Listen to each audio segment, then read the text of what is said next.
Okay, sige, umpisa mo na, Chef Jojo. Paano gawin ang iyong banoffee pie? Ayan, magpe-prepare lang. Kailangan simple lang ingredients ng banoffee pie. Kailangan lang natin ng saging. Lakatan. Oh, lakatan ba ang tawag doon? Lakatan sa saging? Lakatan. Oo, lakatan. Tapos, melted butter. Kailangan natin ng melted butter. Graham, yung crushed na. The biscuit. The biscuit, yun lang. Tapos, meron din naman available na sa market na mga whipped cream na. Hindi mo na kailangan mag-whip. Para hindi ka na mag-whip, meron din naman nabibili na ready-made. Or kung gusto mo rin bumili ng ikaw mag-whip, meron din naman sa grocery. So ngayon, tapos konting sugar lang to taste dun sa graham na ihahalo mo. So ngayon, kanya maghiwa-hiwa ka na maggayat o maghiwa ng saging. Tapos, syempre kailangan mag-prepare ka na ng pan mo kung saan mo ilalagay yung graham. Yung graham, syempre kailangan din ng konting melted butter.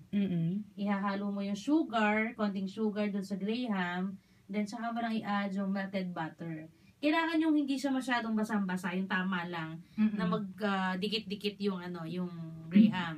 Para hindi siya buhaghag, kumbaga.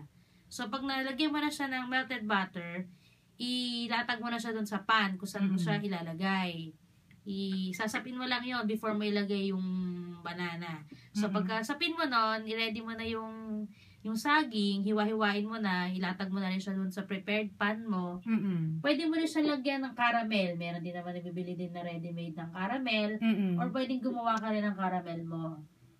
Caramel is condensed milk lang na pinakuluan sa either pressure cooker, pwede na. Kasi masarap ready yung homemade talaga. Oo. Kaysa yung bibili ka. Pakulaw mo lang siya ng 4 na oras, meron ka ng caramel. Yun. So, kailangan pag pinakulaw mo yung caramel mo, walang label. Lubog yung can talaga sa water. Then, lagay ka lang nun.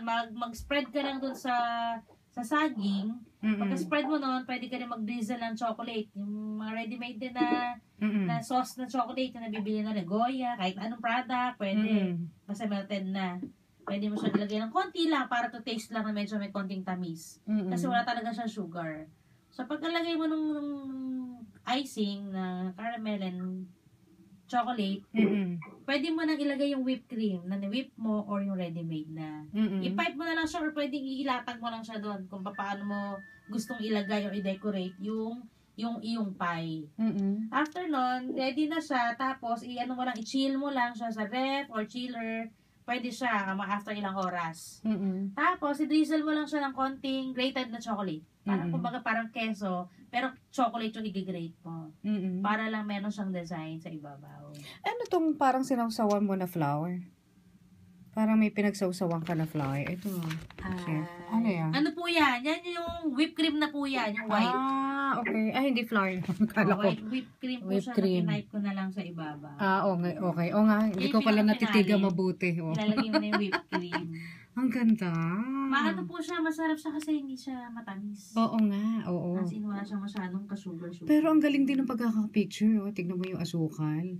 Parang bumabaksak talaga. Asukal ba yun? Ang galing.